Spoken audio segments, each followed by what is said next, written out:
1970 పాకిస్తాన్లో జరిగిన అసెంబ్లీ ఎలక్షన్స్లో అవామీ లీగ్ పార్టీ నుంచి షేక్ ముజిబుర్ రెహమాన్ పీఎంగా గెలుస్తారు. అయితే అతను ఈస్ట్ పాకిస్తాన్ అంటే ప్రస్తుతం ఉన్న బంగ్లాదేశ్కి చెందిన ఒక మైనారిటీ. అతను దేశం మొత్తాన్ని పరిపాలించడం పాకిస్తాన్ మిలిటరీకి ఏమాత్రం ఇష్టం లేదు. అందుకే అతన్ని రాత్రికి రాత్రే అరెస్ట్ చేసింది. అయితే ఈ విషయం తెలిసిన బెంగాలీ జనం మాకు ప్రత్యేక దేశం కావాలి అని 1970లో ఎదురు తిరుగుతారు. ఎందుకు అంటే అప్పటికే పాకిస్తాన్ బెంగాలీ భాషను తొక్కేయటం, వారి సాంప్రదాయం తొక్కేయటం, ఎన్నో అరాచకాలు చేయటం అనేది చేస్తూనే ఉంది. పైగా వాళ్ళ ప్రాంతం నుంచి పీఎంగా గెలవటం అదే మొదటిసారి. అది ఏమాత్రం పాకిస్తాన్ మిలిటరీకి నచ్చలేదు. ఈ విషయాన్ని అర్థం చేసుకున్న బెంగాలీ జనం మాకు ప్రత్యేక దేశం కావాలని ఉద్యమాన్ని భీకరంగా చేస్తారు.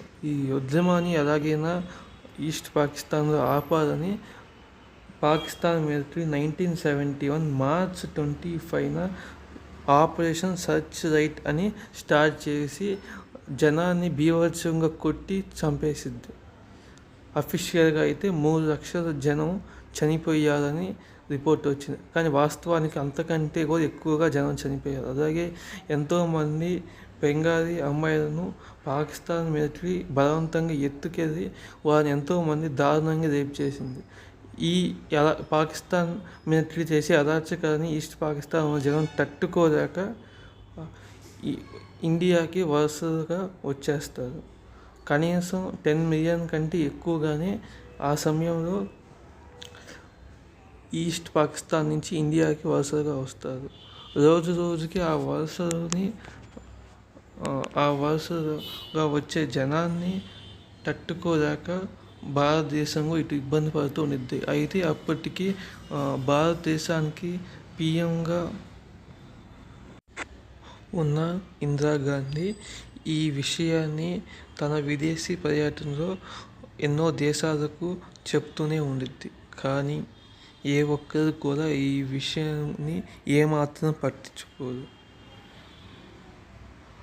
ఎంత చెప్పినా కూడా ఎవరు పట్టించుకోరు. అందుకే ఇంకా తప్పదు అని April 28 chief of army staff general Sam మణికేశవ్ని పిలిచి మనం పాకిస్తాన్ పైన యుద్ధం చేద్దామని అప్పటి ప్రధాని ఇందిరాగాంధీ అనేది. అయితే యుద్ధం ఇప్పుడు వద్దు అని సామ్ మణికేశవ్ అంటారు. ఎందుకు అంటే రాబోయేది వర్షాకాలం. అప్పుడు అక్కడ భీకరంగా మంచు కురిసిద్ది. అలాగే అక్కడ ఉన్న నదులు సముద్రంలా పొదురుతాయి. ఇలాంటి సమయంలో ఒకవేళ మనం యుద్ధం చేస్తే ఖచ్చితంగా ఈ యుద్ధం ఓడిపోతామని సామ్ మణికేశవ్ అంటారు. దీని కారణంగా యుద్ధం అప్పుడే పోస్ట్పోన్ అయింది. అయితే ఈ పాకిస్తాన్ చేసే అరాచకాలను తట్టుకొని అలాగే ఉండకుండా జనం కూడా బీభత్సంగా ఎదురు తిరుగుతారు. వారే పాకిస్తాన్ మిలిటరీ మీద ఎదురు తిరుగుతారు. అలాగే ఈస్ట్ పాకిస్తాన్లో కొంతవరకు పాకిస్తాన్ మిలిటరీ కూడా కలిసిపోయి వాళ్ళకి హెల్ప్ చేస్తారు. అలాగే ఇండియా కూడా వరుసగా వచ్చిన ఈస్ట్ పాకిస్తాన్ జనానికి ట్రైనింగ్ ఇచ్చి వాళ్ళను పాకిస్తాన్ మిలిటరీ మీద యుద్ధం చేయడానికి సహకారం చేసిద్ది. అయితే ఇలా ఏప్రిల్ 28 నుంచి కూడా ఇలా ఇండియా ట్రైనింగ్ ఇస్తూ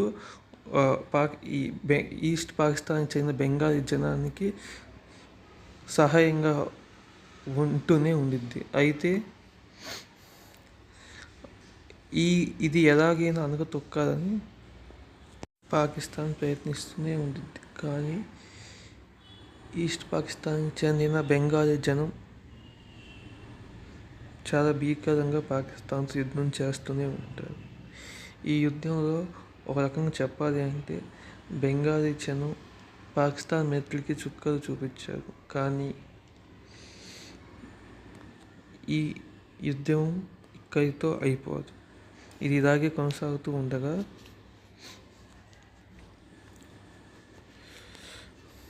అప్పటి ప్రధాని అయిన ఇందిరాగాంధీ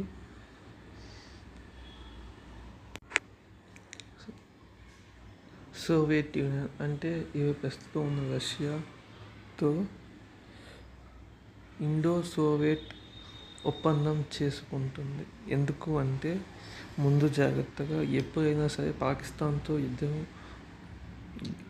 ఇండియా గెలుస్తుంది, కానీ మిగతా దేశాలు ఒకే సహాయం చేస్తే ఇండియాకు ఇబ్బంది ఉండకూడదని అప్పటి సోవియట్ యూనియన్తో ఇండో సోవియట్ ఒప్పందం జరుగుతుంది. అయితే ఈ ఒప్పందం ప్రకారం రెండు దేశాల్లో ఏ దేశం పైనైనా వేరే దేశం యుద్ధానికి వస్తే రెండు దేశాలను మిలిటరీ ఒకటవ్వాలి. ఇదే ఆ ఒప్పందం ఒక రూల్. అయితే ఈ ఒప్పందం అనేది చాలా సైలెంట్గా ఎవరికి తెలియకుండా అప్పుడు జరిగిద్ది. ఈ ఒప్పందం అనేది ఆగస్టు 9, 1971లో జరిగిద్ది. అయితే ఈ ఒప్పందం విషయం తెలియదు. అయితే దీని తర్వాత ఇందిరాగాంధీ యుఎస్ఏ ప్రెసిడెంట్ నికోలస్ను కలిసి పాకిస్తాన్తో యుద్ధం చేయక తప్పదని, అలాగే ఈస్ట్ పాకిస్తాన్ని ప్రత్యేక దేశంగా ప్రకటించాలని పాకిస్తాన్ చేసే అరాచకాలను వివరిస్తుంది.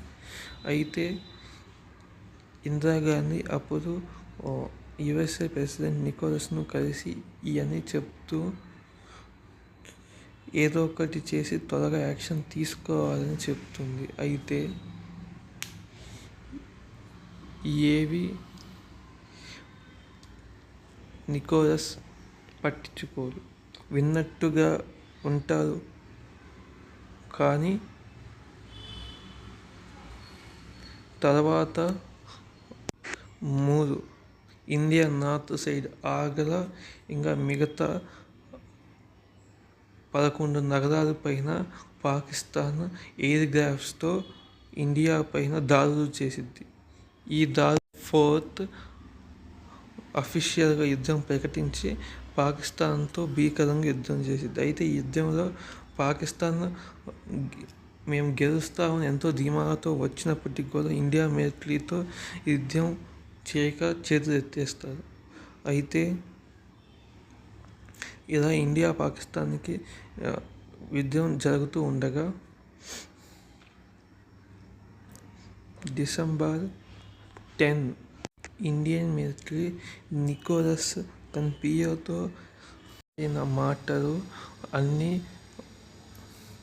ట్రాక్ చేసి కనిపెడుతుంది. అయితే తను మాట్లాడిన మాటలో ఇండియన్స్ను బీచ్ అని, అలాగే ఎప్పుడు చూసినా యుద్ధం కోరుకుంటారని తాను అంటారు. అయితే ఇందులో పాకిస్తాన్ పైన మమకారం అనేది బాగా కానొచ్చింది.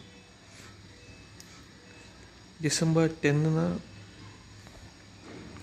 నికోలస్ మాట్లాడిన మాటలు బయటికి వస్తాయి. బ్రిటన్, తన మిత్ర దేశం అయిన బ్రిటన్ ఇంకా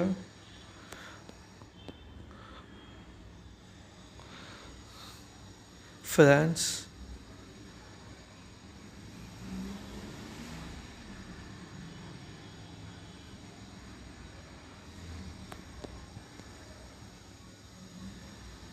అలాగే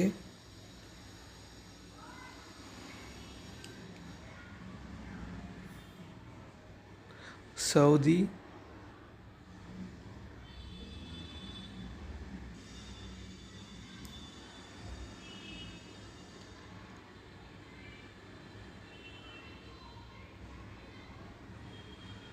ఇండోనేషియా,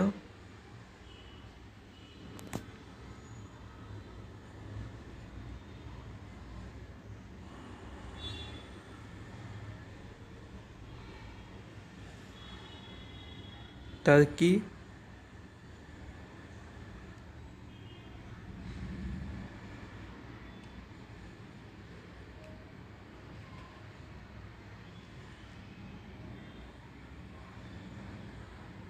అలాగే పెద్దగా ఎలాంటి సంబంధం లేని చైనాకి కూడా సందేహం పంపిస్తారు. ఏమిటంటే పాకిస్తాన్కి యుద్ధంలో సహాయం చేయాలి అని. అలాగే యుఎస్ఏకి చెందిన 7 feet ఎయిర్ క్రాఫ్ట్, అలాగే బ్రిటన్కి చెందిన ఈగిల్ బ్యారియర్ ఎయిర్ క్రాఫ్ట్ అనేవి పంపిస్తారు. యుఎస్ఏకి చెందిన 7 feet ఎయిర్ క్రాఫ్ట్ అనేది వే ఆఫ్ బెంగాల్ వైపు, అలాగే బ్రిటన్కి చెందిన ఈగల్ ఎయిర్ క్రాఫ్ట్ అనేది అంటార్క్టికా వైపు దూసుకొని వస్తాయి. అయితే బ్రిటన్ ఎయిర్ క్రాఫ్ట్ గురించి సోవియట్ యూనియన్ ఇండియాకి చెప్తుంది. అయితే దీనికి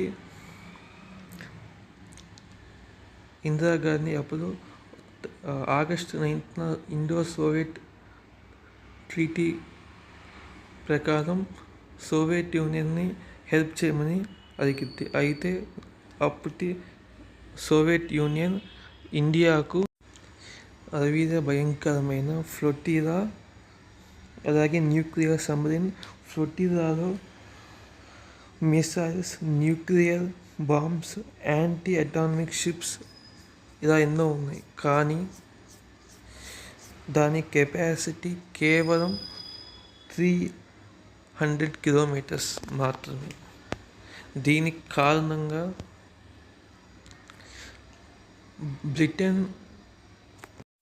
బ్రిటన్ ఇంకా యుఎస్ఏ షిప్స్కు చాలా దగ్గరగా తీసుకెళ్తుంది. అయితే విపరీతంగా జోర్డాన్, ఇరాన్,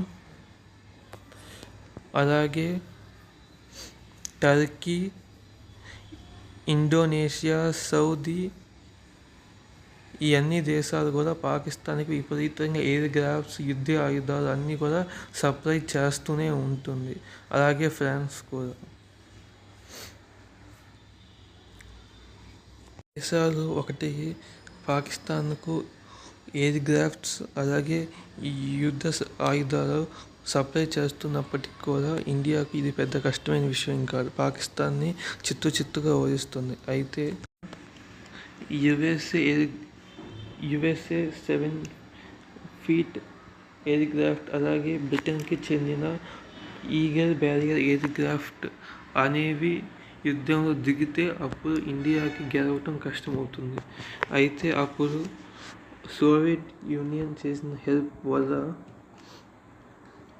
ఇండియా పాకిస్తాన్ మీద యుద్ధం గెలవటం పెద్ద కష్టం కాలేదు.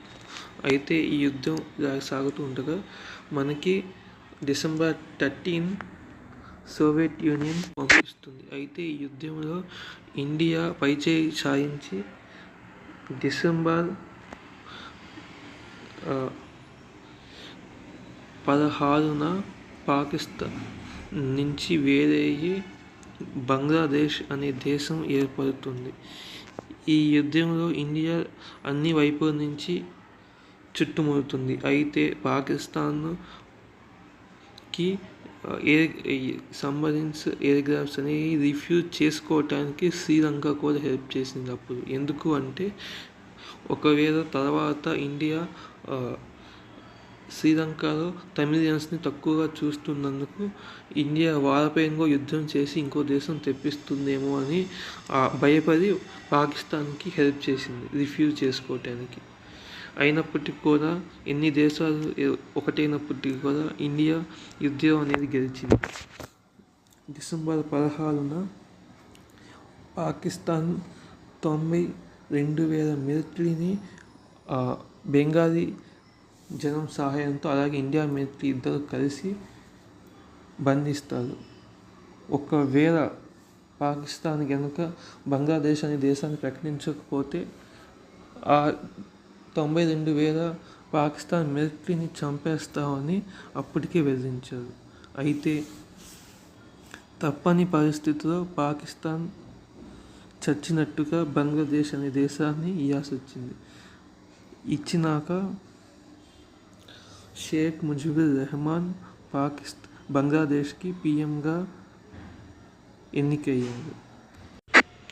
ఒకప్పుడు సోవియట్ యూనియన్ మిలిటరీ పరంగా ప్రపంచంలోనే శక్తివంతమైన దేశం, అలాగే ఆర్థికంగా కూడా అమెరికాకు ధీటుగా ఉన్న దేశం. అయితే 1991లో సోవియట్ యూనియన్ 15 ముక్కలుగా వేరయ్యి సోవియట్ యూనియన్ వీక్ అవుతుంది. అప్పటి నుంచి అమెరికా అగ్రదేశంగా, అలాగే ఎలాంటి పోటీ లేకుండా ఉంది.